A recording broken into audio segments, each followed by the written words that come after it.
Assalamualaikum warahmatullahi wabarakatuh. Perkenalkan, nama saya Agus Indirawan dengan NIM akhir 145 dari Survei Hidrografi dan Eksplorasi Dasar Laut kelas B.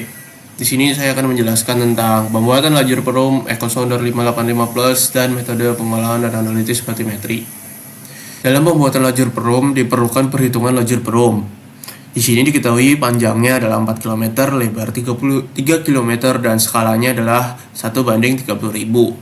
Dengan kecepatan kapal 4 knot atau 7 km per jam dengan biaya yang diketahui adalah 200.000 per hari.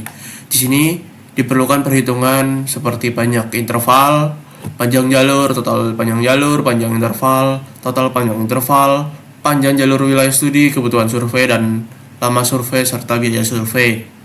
Yang pertama, banyak interval. Setelah dilakukan perhitungan diketahui horizontalnya ada 13, vertikalnya ada 10, dan panjang jalur pada horizontal ada 44 km dan vertikal 42 km. Total panjang jalur adalah 86 km, panjang interval pada horizontal adalah 4 km dan vertikal adalah 3 km. Total panjang interval adalah 7 km. Panjang jalur wilayah studi totalnya adalah 93 km. Kemudian kebutuhan survei adalah 13 yang diperoleh dari panjang jalur wilayah studi dibagi dengan panjang interval. Kemudian lama survei diperoleh dari kebutuhan survei dibagi 2. Kemudian biaya survei yang diketahui ada 200.000 dikali dengan lama survei yaitu 7 hari diperoleh 1,4 juta. Pembuatan lajur perum menggunakan aplikasi yang pertama yaitu Google Earth Pro. Google Earth Pro sendiri di sini diatur sesuai dengan settingan berikut. Yang pertama, satuan ukurnya adalah meter dan kilometer. Kemudian satuan dari koordinatnya adalah derajat dan desimal. Mode grafisnya OpenGL. Kemudian cari perairan yang ingin kalian buat lajur perumnya. Kemudian buat garis panjang perhitungan lajur perum yang telah dihitung tadi, yaitu dengan panjang awal 4 km.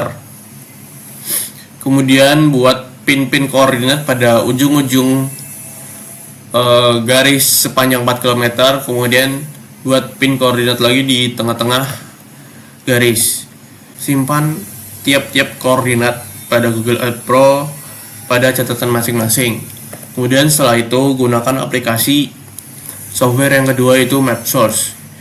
Di sini aplikasi ini diatur sesuai dengan settingan berikut, yaitu dengan altitude elevation meters, depth meters, kemudian distance and speed metric. Kemudian kalian masukkan koordinat-koordinat yang telah disimpan ke dalam aplikasi MapSource ini dengan 3 titik koordinat yang telah disimpan pada Google Earth Pro tadi. Kemudian buat lajur perum sesuai dengan perhitungan lajur perum sebelumnya, yaitu dengan panjang 4 km dan lebar 3 km dengan banyak interval horizontal adalah 10 dan panjang vertikal adalah 13. Kemudian EcoSounder Single Beam 585 Plus. Pada gambar di sini merupakan gambar dari alat EcoSounder Single Beam 585 Plus dengan spesifikasi berikut, yaitu dengan dimensi fisik 176 mm, panjangnya dan lebarnya 190 mm dan tingginya 66 mm. Memiliki resolusi layar 480 x 800 pixel, layar WFVGA, bobotnya 816 gram dengan tingkat ketahanan IPX7. Kemudian penggunaan dari EcoSounder 585 Plus ini seperti pada EcoSounder umumnya, yaitu sensor EcoSounder dan sensor GPS dikaitkan pada kapal. Kemudian kabel sensor disambungkan pada EcoSounder dan EcoSounder disambungkan pada aki untuk menghidupinya. Kemudian EcoSounder diatur sesuai dengan kebutuhan yang diinginkan. Kapal bergerak sesuai dengan lajur perum yang telah direncanakan dan alat EcoSounder merupakan hasil pemeruman. Sebelum digunakan alat EcoSounder, masukkan SD card untuk menyimpan hasil pemeruman yang kemudian dapat dipindahkan pada laptop untuk diolah. Pada EcoSounder Single Beam 585 Plus sendiri ini telah terintegrasi dengan peta dasar dunia seperti pada gambar berikut ini. Kemudian adalah metode dan analisis batimetri.